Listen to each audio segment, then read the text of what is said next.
Vamos começar aqui rapidinho e tal, logo, né? Porque é o seguinte, Diário de Apotecária, né? Diário de Apotecária, ou o nome japonês que eu acabei esqueci o nome, mas tá aparecendo aqui na tela. Enfim, vamos falar desse anime e tal, realmente, porque ano passado, assim, né? Faz muito tempo que eu não assisti anime, tá? Vou ser bem sincero aqui.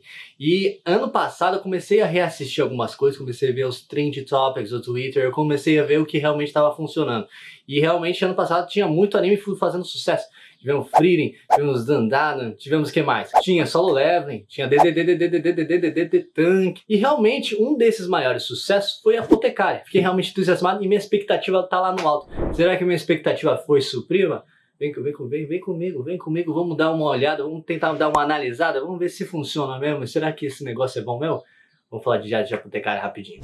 Mal Mal, uma apotecária de origem humilde, se vê dentro do Palácio Imperial trabalhando como serviçal depois de ser sequestrada.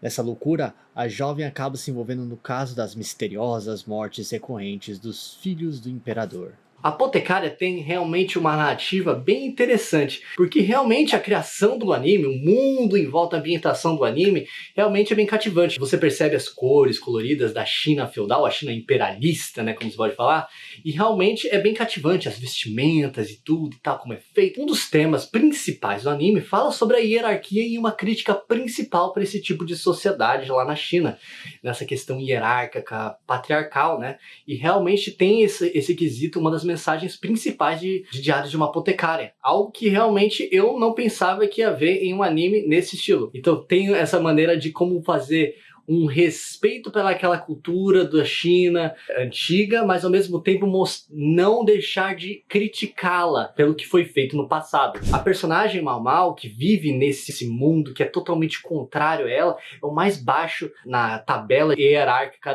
dessa sociedade. Uma filha de um apotecário criada por bordéis e ela agora é vendida como escrava, como serva.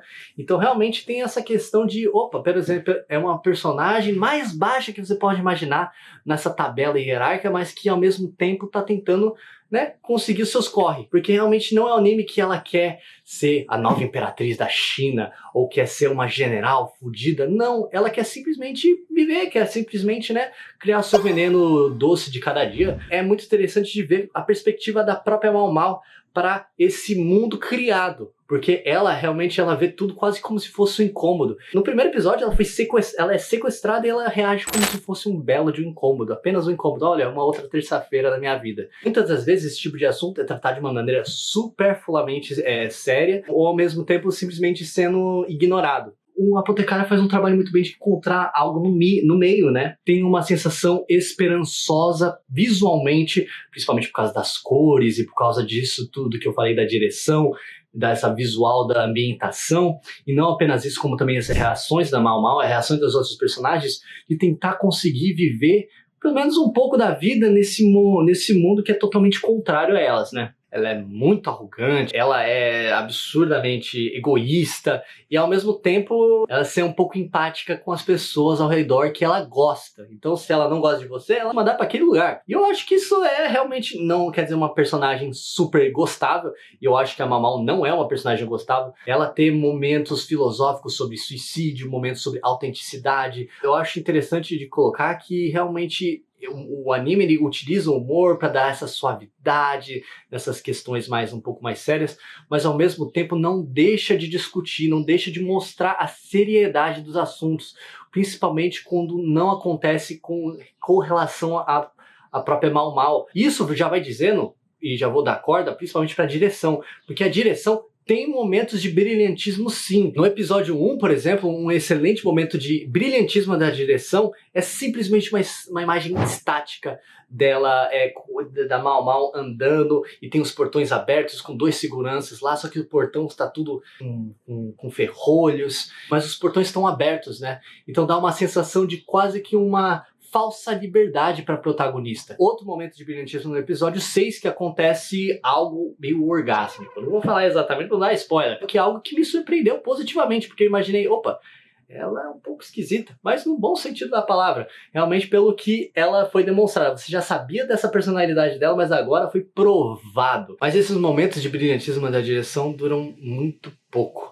Inclusive não são apenas pouco, mas são principalmente abordados nos primeiros episódios. Logo depois fica muito escasso Em outras vezes, eles tentam fazer algum momento de direção que sai pela culatra, que fica brega e que fica com uma reação diferente. Que é pra você perceber um medo, pra você ficar com medo, pra você ficar tenso, mas você começa a rir descaradamente. Outro ponto positivo é a trilha sonora. Tem aquele piano espaçoso, é bem classicão para esse tipo de drama. Um pouco genérico já nesse ponto.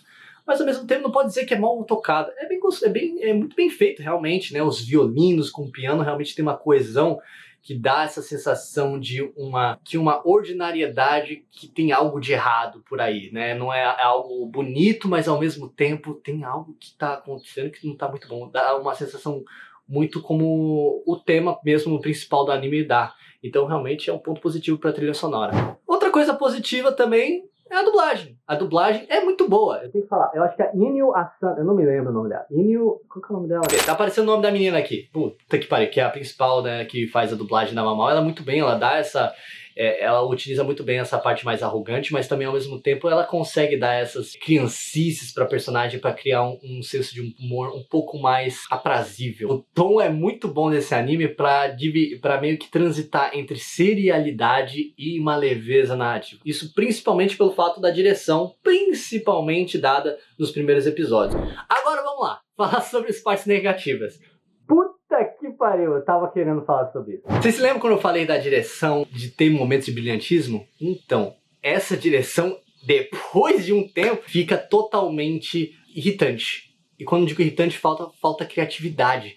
Os momentos de genialidade que eles tentam colocar são engraçadíssimos em momentos que não deveriam ser. Episódio 18 tem um jumpscare. Você entende o porquê que o jumpscare tá lá. Só que é colocado de uma maneira tão engraçada que eu começo a rir. Que eu tava assistindo com meu amigo e realmente eu tive que parar o episódio. Eu tive que parar o episódio pra começar a rir. Porque você fala, que porra que aconteceu? Outro problema desse anime é que de fato, assim, os palácios são bonitos e tal, bem feitinhos e tal, mas quanto espaço vazio. Tem momentos específicos, você vê lugares gigantescos onde não tem uma pessoa lá, e não é só uma pessoa não, pode ser objetos mesmos. A narrativa fica sem objetivo. A falta de objetividade da segunda parte dessa temporada é ridícula. No começo da primeira temporada, realmente você percebe, opa, não, legal, esse negócio de concubinas, que uma quer foder a outra, a serva quer se dar bem da concubina, a Leia quer se dar bem da própria concubina pra pegar o filho do imperador, não sei o que, papapá. É legal essa rede de intrigas e tal. Todas essas questões que foram legais, que foram pequenamente apontadas, ficam abandonadas. Falta-me palavras para falar sobre a segunda parte dessa temporada. É chato. E por que é chato? Porque não tem objetividade. Porque nenhum dos objetivos que acontecem realmente interessam aos próprios personagens. Nada que é mostrado é de maneira criativa. É tudo mostrado desleixadamente e preguiçosamente. Tem um momento onde que a personagem fala sobre papel por 4 minutos. Pô, esse papel é bom, né? Sim, o papel é muito bom. Mas o papel é bonito porque... Porra, mano. Obviamente são facilitações narrativas para algum acontecimento no futuro. Facilitações narrativas acontecem em animes, em filmes. Sim, senhor. É uma prática e querendo ou não, é um elemento que a gente utiliza para fazer essas coisas. Mas ao mesmo tempo tem que ser dosado, tem que ser feito com maneira criativa. Todas as facilitações narrativas aqui são de maneiras totalmente óbvias e preguiçosas. São maneiras para avançar a trama. Um personagem que simplesmente parece um NPC de Genshin Impact, que simplesmente está lá para Mau precisa de uma informação, vai com tal NPC. NPC fala informação para Mau. Isso foi 7 minutos de episódio. Um anime vira, em vez de você ter esse drama de questão de, eu sou apotecário, eu gosto muito de venenos, eu gosto dessa rede de intrigas e tal, vira meio que solução de mistérios baratas. Um Scooby-Doo ridículo. E uma coisa interessante, porque realmente você pensa, porra, é um anime pra mostrar que a personagem é foda. Tudo bem, mano. Quando a personagem é foda, do lado de personagens outros fodas, funciona. Um grande exemplo disso é o próprio Death Note, né? O Light Yagami é foda, por quê? Porque tem outros personagens tão fodas quanto ele, e quando ele ganha desses personagens tão foda quanto ele, você realmente percebe o quão foda ele é. No mundo da apotecária, todo mundo é idiota tirando a Mau. E eu entendo que a ideia do anime é meio que mostrar as injustiças, que tal pessoa não merecia ter o trabalho ou o escalão que tem, porque simplesmente nasceu privilegiado. Muitas das vezes tem que utilizar essa abordagem não simplesmente para irritar o telespectador, mas para fazer algo com isso, fazer uma comédia, fazer uma discussão interessante. Por exemplo, no filme Don't Look Up, você mostra isso muito bem feito da ignorância, da ingenuidade humana. Aqui não, os personagens são só estúpidos. Não apenas isso, como as coincidências do anime são ridículas. Tem vários momentos em que a Mau Mau não daria pra descobrir nada daquilo se algo bem específico acontecesse em 3 episódios passados, e acontecer algo no episódio 2, que já é uma coincidência absurda, aconteceu no episódio 1. Uma cena que é ridícula, que é simplesmente uma personagem falando uma informação que ela não podia falar pra ninguém, e ela fala pra Mau Mau sem querer e fala, esqueça o que eu falei. Pô, isso é simplesmente um desleixo de roteiro. O principal mesmo de reclamação que tem que falar é realmente a relação dela com o Jinchi. A relação entre os dois é não coerente, não coesa e simplesmente falta química. Primeiro, o anime ele meio que coloca o Jinchi como essa figura no começo, uma figura ignorante, uma figura meio assediadora, então você meio que não gosta desse personagem por causa das informações que foram lhe dadas pela própria Mau Mau.